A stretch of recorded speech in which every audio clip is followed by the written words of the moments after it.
ഒരു വളരെ പ്രധാനപ്പെട്ട ഒരു പരിപാടി നിങ്ങളെ അറിയിക്കാനുണ്ട്. കഴിഞ്ഞ 17 കൊല്ലങ്ങളായി കീടനാശിനികൾക്കെതിരായി നമ്മളൊരു സമരത്തിൻ്റെ ഒരുക്കത്തിലാണ്. ആ സമരം നമ്മളായിട്ട് സമരം ചെയ്യാൻ തീരുമാനിച്ചിട്ടില്ല. ജനങ്ങൾക്ക് ആവശ്യമുണ്ടോ, ജനങ്ങൾ മുന്നോട്ട് വരുമോ, നമ്മളതിൽ മുന്നിൽ നിൽക്കാൻ തയ്യാറാണ്. 17 കൊല്ലമായി ആഗസ്റ്റ് 6 തുടങ്ങി 9 വരെ 4 ദിവസം നമ്മളൊരു മൗന ഉപവാസം എടുക്കുകയാണ്. 18 പേരിലാണ് നമ്മളിത് തുടങ്ങിയത് എറണാകുളത്ത്. ഇപ്പോൾ കേരളത്തിലെ ഏതാണ്ട് ജില്ലകളെല്ലാം കഴിഞ്ഞ് ഇപ്രാവശ്യം പാലക്കാട് ശബരി ആശ്രമത്തിലാണ് ഈ ഉപവാസം. ഓഗസ്റ്റ് 5 ഉച്ചയ്ക്ക് സത്യാഗ്രഹികളെ എത്തണം. താല്പര്യമുള്ളവർക്ക് വരാം.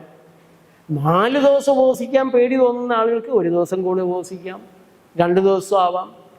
പക്ഷേ പറ്റുമെങ്കിൽ തുടരാമെന്ന് കരുതി വന്നിട്ടുള്ള എല്ലാവരും 4 ദിവസം ഉപവസിച്ച് തന്നെയാണ് പോവുക.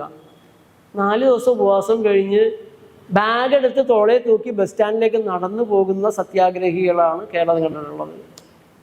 നമ്മുടെ നാട്ടിൽ 3 ദിവസം ഉപവസിക്കുന്നവരെ കൈക്കും കാലിലും പൊക്കി ആംബുലൻസ് കയറ്റി മെഡിക്കൽ കോളേജിൽ കൊണ്ട് ഡ്രിപ്പ് കൊടുക്കുന്നതാണ് നിങ്ങൾ കാണുന്നത്. ഇത് നമ്മളെ മേൽനോട്ടത്തിൽ നടക്കുന്ന ഒരു യജ്ഞമായതുകൊണ്ട് ക്ഷീണമൊന്നും ഉണ്ടാവാറില്ല. ചിലർ ഛർദ്ദിക്കും, അസിഡിറ്റി കൂടിയുള്ളവർ ഛർദ്ദിക്കും. അപ്പോൾ അതിനുള്ള പരിഹാരം നമ്മളവിടെ ചെയ്യും. അതല്ലാതെ വേറെ കുഴപ്പമൊന്നും കാണാറില്ല. ഏതായാലും ഇപ്രാവശ്യത്തെ ഉപവാസം പ്രത്യേകത ഒന്നുള്ളത്, ഹിരോഷിമയിൽ ബോംബിട്ട സമയം തുടങ്ങി നാഗസാക്കിയിൽ ബോംബിട്ട സമയം വരെ ആഗസ്റ്റ് 6 രാവിലെ തുടങ്ങി 9 ഉച്ച വരെയാണ് നമ്മുടെ ഉപവാസം. VS അച്യുതാനന്ദൻ വന്നിരുന്നു. സുകുമാർ അഴീക്കോട് സാർ നമ്മുടെ രക്ഷാധികാരിയായിരുന്നു. മിക്കവാറും പ്രാവശ്യങ്ങൾ അദ്ദേഹം ഉദ്ഘാടനത്തിലൊക്കെ വരുമായിരുന്നു. MA ജോൺ സാർ ഉണ്ടായിരുന്നപ്പോൾ 2 പ്രാവശ്യം ഉപവസിച്ചു നമ്മളോടൊപ്പം. മിണ്ടാതിരിക്കുന്നതിൻ്റെ ഒരു ബുദ്ധിമുട്ട് അദ്ദേഹം പറയുകയുണ്ടായി. അദ്ദേഹം സംസാരപ്രിയനാണ്. പലരും വരികയും അഭിവാദ്യങ്ങൾ അർപ്പിക്കുകയും ചെയ്യുന്ന ഒരു പരിപാടിയാണ്. ക്ലാസ്സുകൾ പലതുണ്ടാകും. സത്യാഗ്രഹികളും മൗനത്തിലാണ്, ക്ലാസ്സുകൾ കേൾക്കാം. അപ്പോൾ പുതിയ വിഷയങ്ങൾ പഠിക്കുന്ന ഒരു സമയം കൂടിയാണ്.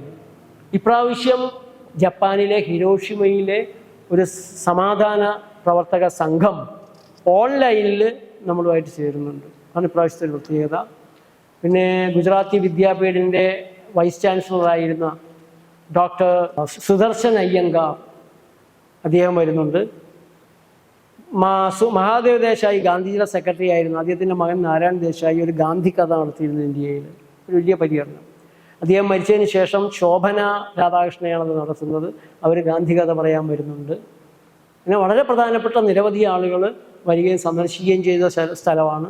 ശബരി ആശ്രമമാണെങ്കിൽ ഗാന്ധിജിയും കസ്തൂർബയും 3 പ്രാവശ്യം വന്ന് സന്ദർശിച്ചിട്ടുള്ളതാണ്. ഗാന്ധിജി നട്ട തെങ്ങ് അവിടെയുണ്ട്. ഗാന്ധിയും കസ്തൂർബയും പ്രാർത്ഥനയ്ക്ക് ഇരുന്ന മുറിയിൽ നമ്മളിരിക്കും. പിന്നെ കസ്തൂർബ ഗാന്ധി ഹരിജനങ്ങൾക്ക് തുറന്നു കൊടുത്ത അമ്പലം തൊട്ടടുത്തുണ്ട്. സ്വാതന്ത്ര്യ സമര സേനാനികൾ നൂൽനൂറ്റിരുന്ന ഖാദി കേന്ദ്രമുണ്ട്. പാലക്കാട് റെയിൽവേ സ്റ്റേഷനിൽ ഗാന്ധിജിക്കെതിരെ കരിങ്കൊടി പ്രകടനം കാത്തു നിൽക്കുകയാണ്. TR കൃഷ്ണസ്വാമി അയ്യരെ പാലക്കാട് അഗ്രഹാരത്തിൽ നിന്ന് ഭ്രഷ്ട് കൽപ്പിച്ച് പുറത്താക്കിയ അയിത്തവാദികൾ ഗാന്ധിജിക്കെതിരായിട്ട് കൈക്കൊടി. ഇവിടെ ഗാന്ധിജി അത് കാണാൻ ഇടയാക്കരുത് എന്ന് തീരുമാനിച്ച് TR കൃഷ്ണസ്വാമി അയ്യരും കൂട്ടരും ചുവന്ന കൊടി കാണിച്ച് ട്രെയിൻ ട്രാക്കിൽ നിർത്തിച്ചു ആശ്രമത്തിനടുത്ത്. ചതുപ്പിൽ പലകകൾ ഇട്ടുകൊടുത്താണ് ഗാന്ധി. ആ സ്ഥലമൊക്കെ നമ്മളൊന്ന് പോയി കാണും. അങ്ങനെ വളരെ ചരിത്ര പ്രധാനമുള്ള ഈ ആശ്രമം സന്ദർശിക്കുക എന്നുള്ളത് തന്നെ സ്വാതന്ത്ര്യം, നമ്മൾ ഈ അനുഭവിക്കുന്ന സ്വാതന്ത്ര്യത്തോടുള്ളൊരു നീതിയാണ്. അവിടെയുള്ള ഉപവാസത്തിന് നിങ്ങളെല്ലാവരും വരണം. 500 രൂപയാണ് രജിസ്ട്രേഷൻ ഫീസ്. ഉപവസിക്കാൻ 500 രൂപ നൽകണം. ഈ 17 വർഷങ്ങളും അങ്ങനെയാണ് നടന്നിട്ടുള്ളത്. ഉപവാസത്തിൻ്റെ മൈക്ക്, നോട്ടീസ്, അങ്ങനെയുള്ള ചിലവുകൾ നമ്മൾ അതിലാണ് നടത്തുന്നത്.